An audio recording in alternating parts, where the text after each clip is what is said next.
Now, Amber girl, after this episode, you might want to start looking for a new place to call home. Hey you guys, what's up? Your girl G here. Welcome back to my channel. Y'all, we have Life After Lockup to break down. This definitely was another good episode. We got just enough, but not too much, because next week I think is where we actually meet, have the meeting between Tara and Kristianna. And we all know Kristianna been ready to backhand the shit out of her sister after finding out she got a little too cozy with John while she was locked up. Y'all, while she was locked up, just no remorse. Okay, Tara, ooh, Tara, you and your sister, y'all both just got some just dirty backgrounds, okay? Because Kristianna revealed something that just had me just like, for real, Kristianna? Like, you did it like that? Okay. But we're going to break it down, get into it. Before we do, though, if you're new to my channel, make sure you hit that subscribe button. And for all my jujus who keep coming on back, make sure you hit that like button. Let me know that you guys stopped by. Show a little bit of love. The button's free $99. So make sure you hit that hoe, okay? So, Life After Lockup basically opened up with Kristianna and John. Y'all, Kristianna is happy to be out of jail. She ain't locked up. They let her out. They finally let her out. She not locked up. Y'all, she ready to get out of that hole, okay? She did gain a little bit of weight because she did, you know, she kicked the stuff, you know, that little meth, the crack, whatever she was doing of her choice. She finally kicked it. So, you know, when drug users stop using drugs, they gain their weight back, which is a good sign. So her and John get home. Kind of find out John has 8 kids. What? He has 8 kids.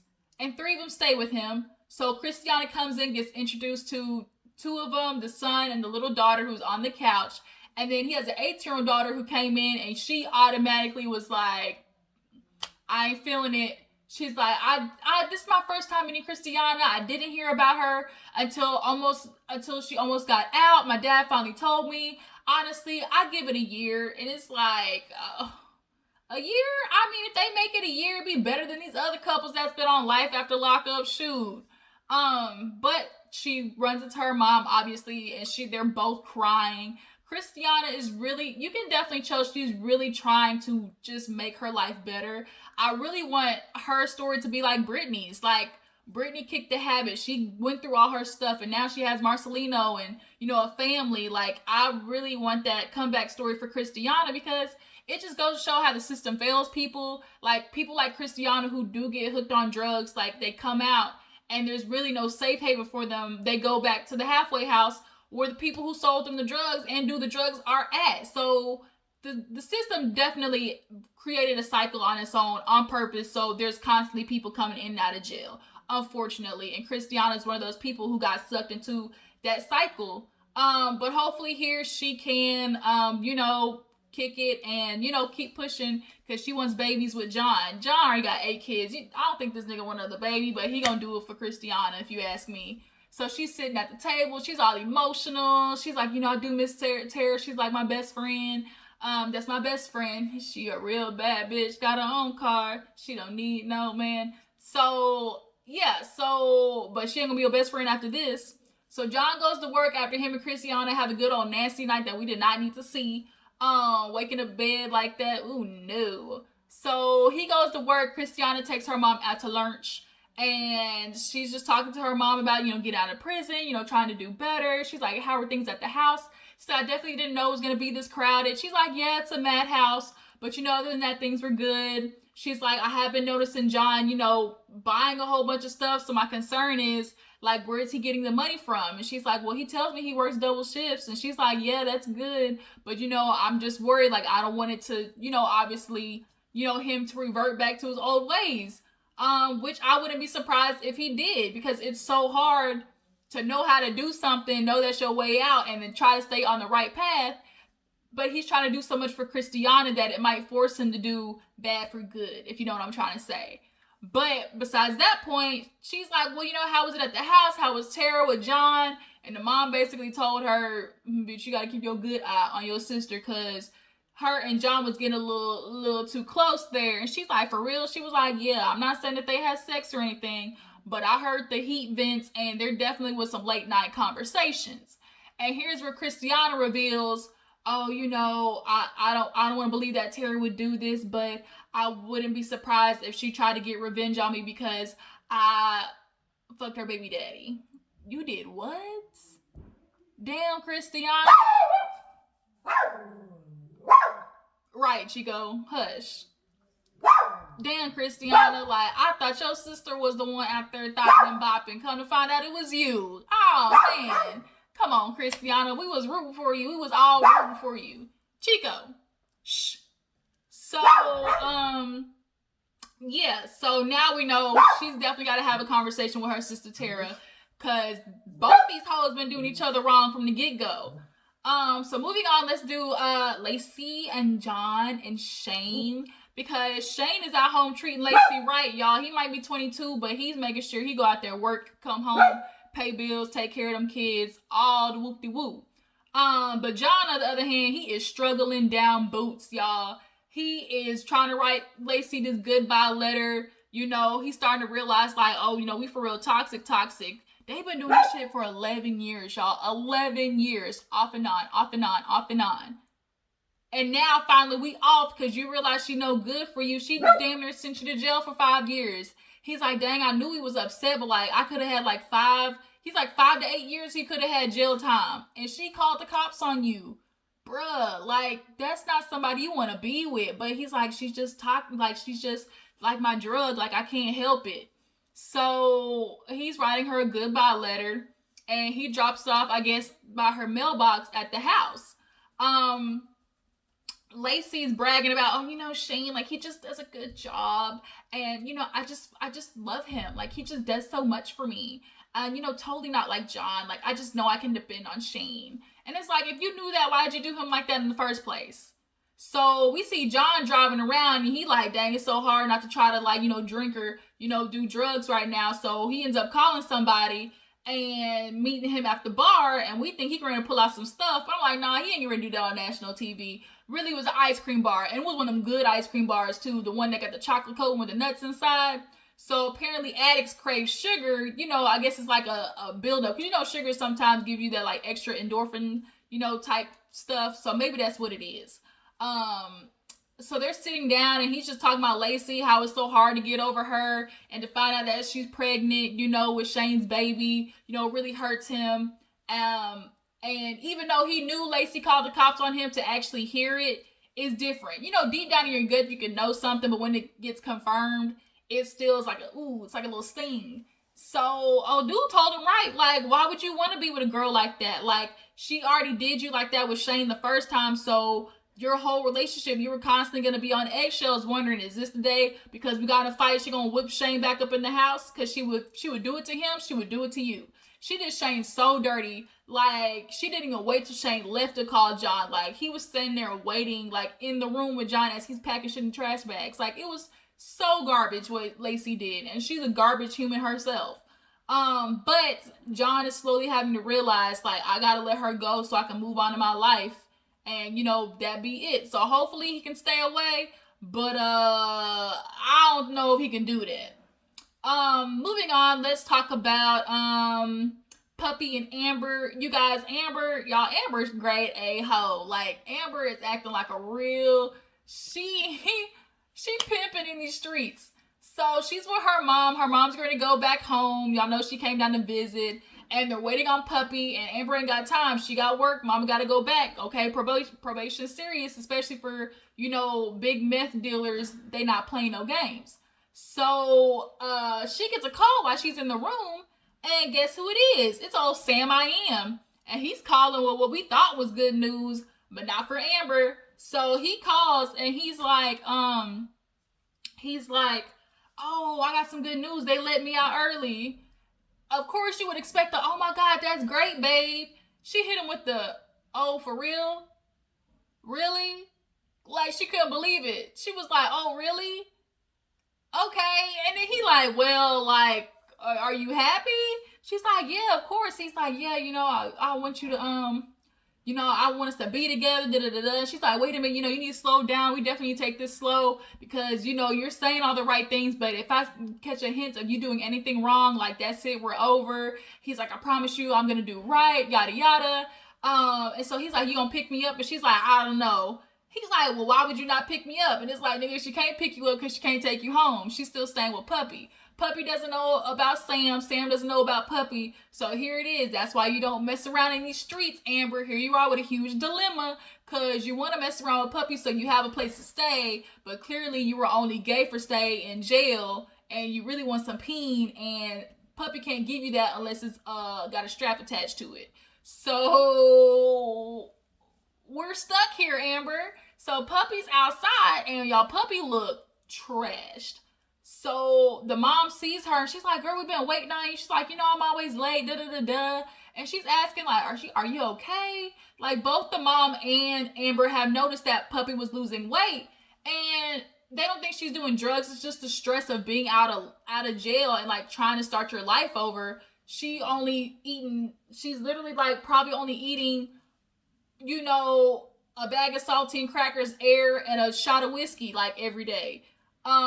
So the mom is just, like, checking on, like, you know, you're good. She's like, I'm not perfect. She's like, nobody is perfect, but, you know, when are you going to start working on yourself? She's like, soon, I promise. She's like, okay. So she says bye. The mom leaves. So Puppy's like, can you drop me off at work? She's like, Amber's like, I'm not trying to be a bitch, but, you know, I'm going to be late if I take you. She's like, this is why you should have been here earlier. She's like, fine, then I'll walk. So Amber's like, get your ass in the car. Like, I'll take you, whatever. So she's going to drop her off at work, and her and Puppy are just getting into it. She's like, Puppy, like, what are you doing? Like, why aren't you trying to go to work? She's like, I want to go to the liquor store. She's like, no. She's like, this is why we're in the situation we're in. She's like, every time we see each other, she's like, I love you, but every time we see each other, it's like this. And Puppy's mad, because she's like, because you won't stop. And Amber's like, really? Like, Amber wants to push Puppy, but she doesn't want to break Puppy. And the more she tries to push on her, Amber might crack. Puppy might crack. She definitely looks like she a good, you know, one tragedy away from just straight up being pretty woman on the streets. Like, that's what it looked like. But she has yet to tell Puppy about Sam, and I don't know how that's gonna go. So, next we have Chevelle and Kweilyn. You know, Quaylon, the dollar store Quavo, the Ross version of Quavo, the TJ Maxx version of Head Honcho. They're together. You know, they're back home. Maila, you know, playing good old Brady Bunch family. And she's talking to him about wanting to get married in 30 days. He's like, damn, 30 days? She's like, yeah. I'm sitting here like, why are you trying to rush getting married in 30 days? Like, he's not going nowhere. He's not supposed to, rather. But the fact that you're rushing, I don't know why women feel like because he gave you a ring and he quote-unquote committed to you, locked you down, like that's supposed to keep him from cheating. Like, it don't work like that. But Chevelle, she's determined. So they call his mom first, and he lets her know the good news. And she like, what? She like, you engaged? Oh, hell no. Like, did she manipulate you? She like, I'm here. And no, I didn't. She's like, no, this ain't good. You know, Quaylon, like, no, like, you have so much ahead of you. Y'all two are not ready. You know, this is madness. And he's like, look, mama, this is a good occasion. And her and Chevelle are going back and forth. She's like, you don't want this? She's like, yes, he does. He here with me. He love me. He like, no, like, chill out. So she's like, you better get that grown girl, because I'm your mama. That is my son. That is my son. So they hang up. She's like, you ain't, you know, protect me. You was only on your mama's side. And he's like, no, I told both of y'all to stop. She's like, no, you did it. So is this how the relationship gonna be? He like, well, you getting on me. You haven't even told your mama yet. So the mom comes later. She sees Quaylon on the couch, and she's like, what the fuck? Like, she had to do the double take. She's like, what you doing here? So he takes her downstairs, and Chevelle's like, ding dong, we's engaged now. She's like, how? Like, you were supposed to be going to Branson to get your groove back, like, figure out you. And she's like, well, Quaylon showed up, and, you know, that gave us some time to work on us, and, you know we want to be engaged, like, we want to get married. And she told her, right, you're making the biggest mistake of your life. I love how the mama, though, was really stuck in the 80s with this gold lipstick, gold hair. Like, ma'am, I'm gonna need you to choose a different color. That gold is not what it's hitting for. So, she told Chevelle, she's like, y'all aren't ready. He's not ready. She's like, yes, he is. He a man, da-da-da-da. Like, he's committing to me. We're gonna work on it. Like, we're gonna be together for Maila.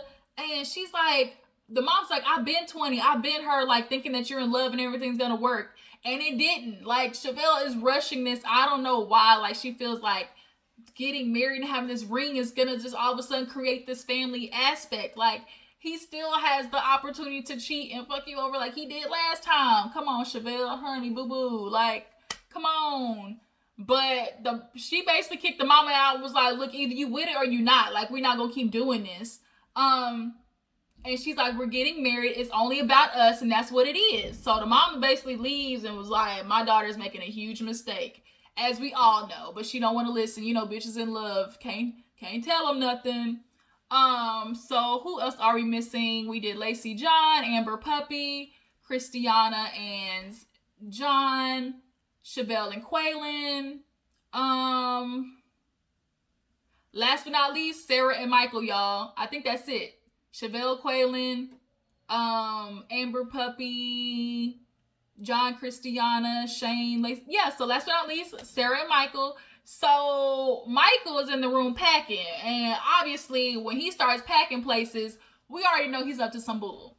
So Sarah comes in and was like, what you doing? He's like, oh, I'm packing, you ready to go to my mom's? And she's like, okay, cool for telling me. She's like, I'm not trying to start an argument or nothing, but this is where communication comes in as co-parenting, because how did you not know that I could have needed you for something, or like I had plans and, you know, you being here to watch the kids would have been involved. She's like, this is where you gotta, like, Michael's so used to just picking up and leaving, and he doesn't consider nobody else. He did what he wanted to do, which was come, mess up Sarah's relationship with Malcolm, hit it a few times. Of course, Sarah let him hit from the bike as usual, you know, hopped on and did a full split so he can play with her emotions and her pride, and leave and dip and go do it to the next bitch. Like, that's what Michael does. He hops from hoe to hoe.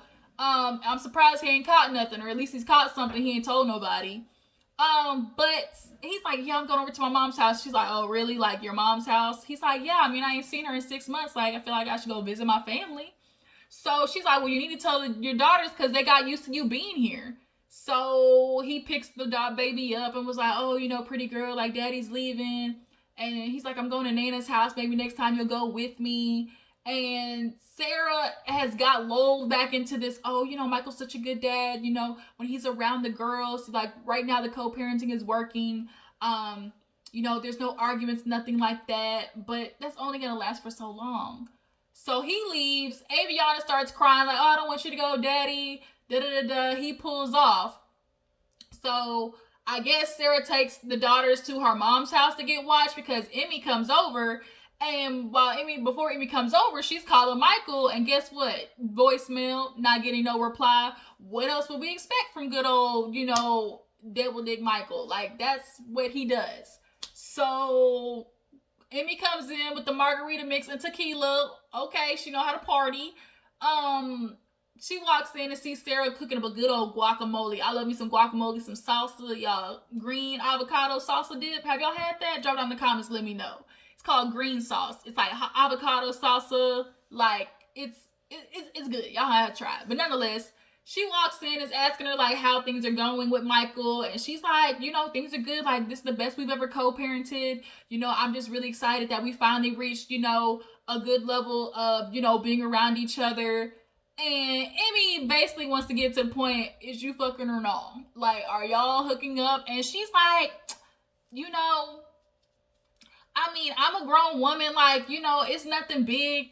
It's basically like, thank you for giving me your body. Like, thank you, bye. Girl, Sarah, that is not what's happening. He's coming in your room, laying it down, and then laying it down. You letting him sleep in that bed. There's no way Michael just goes in your room, beats it raw, and then just lays back on the couch. Like, I doubt that. So Emmy's like asking the question, like, is this what it's gonna be? Like, are you in love with him? Do you love him? And she hesitated. She's like, you know, I always love Michael, but I'm not in love with him. And she's like, would you ever think about getting back with him? And she's like, oh no. So she's like, well, what about Malcolm? Like, he's good. Like, don't you think that you might have cut that too short? And she convinces her to call Malcolm. And Malcolm picks up and hit her with the who this. I was like, damn, he already deleted your number, Sarah. He wasn't playing no games. So she's like, you know, can we talk? And he definitely feels like she has an explanation owed to him, which she does. So they agree that, you know, they'll eventually meet up. In this one little part, she definitely talked about how Michael basically was the enchanted peen, which people go crazy for. You know, they looked up the definition of, you know, Michael always talking about he got the devil dick. So they looked up the meaning, and it's like, oh, people do anything for it. And it's like, clearly, because Sarah, that's you, bitch, that's you. But Emmy's like, how is this gonna work? Like, I got an open marriage. Like, are you gonna be able to bring somebody back? And then, like, can he bring somebody back? And she's like, no. And so it's like, where are we at with this? Like, Sarah, you're in La La Land just for this, like, co-parenting BS, but you're not thinking about the honest logistics of this. You playing yourself. You played yourself. And living in a whole land of fairy tales and fallacies. But, Michael's gone. He hasn't picked up, and now we don't know where he's at. Shocker? No. But that was pretty much life after Lockup. You guys, tell me how you feel about each couple. What y'all think about Kristianna actually sleeping with Tara's baby daddy? And then, do y'all think John is really going to be able to stay away from Lacey? Drop down in the comments. Let me know. Appreciate you for tuning in. Make sure y'all stay tuned. Bell Collective and Love and Marriage Huntsville is on its way. So I'll see you guys in the next video. Deuces.